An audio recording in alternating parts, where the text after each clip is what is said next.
அண்ணா அன்றைக்கே தெளிவாக சொல்லிவிட்டு போனார்.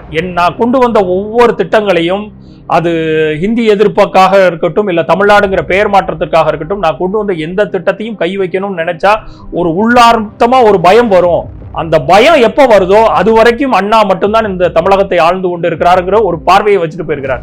இன்னைய வரைக்கும் தமிழ்நாட்டும் சரி, தமிழ் மொழியும் சரி, அந்த வரலாறு பூர்வமான ஒரு திசையை மாற்றணும் சிந்திச்சா கூட இன்றைக்கு தமிழ்நாடு கொந்தளிக்கும்ங்கிறது ஹிந்தி எதிர்ப்பு போராட்டம் மிக முக்கியமான காரணம். அதனாலதான் எவ்வளவுதான் நம்ம மக்கள் தமிழகத்திலிருந்து சென்று எல்லா இடங்கள்லையும், எல்லா சூழ்நிலைகளையும், எல்லா பற்றைகளையும், எல்லா துறைகள்லையுமே இன்னைக்கு டாப்ல இருக்கிறது பாத்தீங்கன்னா தமிழ்நாட்டில இருந்து சென்ற மக்கள் இருப்பாங்க. 10ல் 5 பேர் 6 பேராச்சும் இருக்கிறாங்கன்னா இதற்கு மிக முக்கியமான காரணம் அந்த இருமொழி கொள்கையை அன்றைக்கு நிலைநிறுத்தினது காரணம். ஏன்னா அபிஷியல் லாங்குவேஜ் பாலிசி வரும்போது தெள்ள தெளிவாக ஹிந்தி எங்களால் ஏற்க முடியாது, எங்களுக்கு இணைப்பு மொழியாக இன்டர்நேஷனல் மொழியாக ஆங்கிலமும் எங்களுடைய தாய்மொழியாக தமிழையும் மட்டும்தான் வைப்போம்ங்கிறதுனாலதான் இன்றைக்கு தமிழ்நாடு அதுக்கு ரிசல்ட்டை காமிச்சிருக்கான்னு பார்த்தீங்கன்னா அஃப்கோர்ஸ் ரிசல்ட்டை காமிச்சிருக்குது.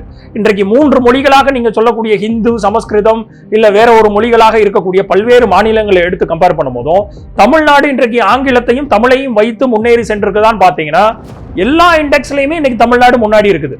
ஹியூமன் டெவலப்மெண்ட் இண்டெக்ஸாக இருக்கட்டும், ஜிடிபியாக இருக்கட்டும், இன்னைக்கு மொர்டாலிட்டி ரேட்டாக இருக்கட்டும், தமிழ்நாட்டை தாண்டி எந்த மாநிலங்களும் முன்னேறி சென்றதா சரித்திரத்திலே இல்லை.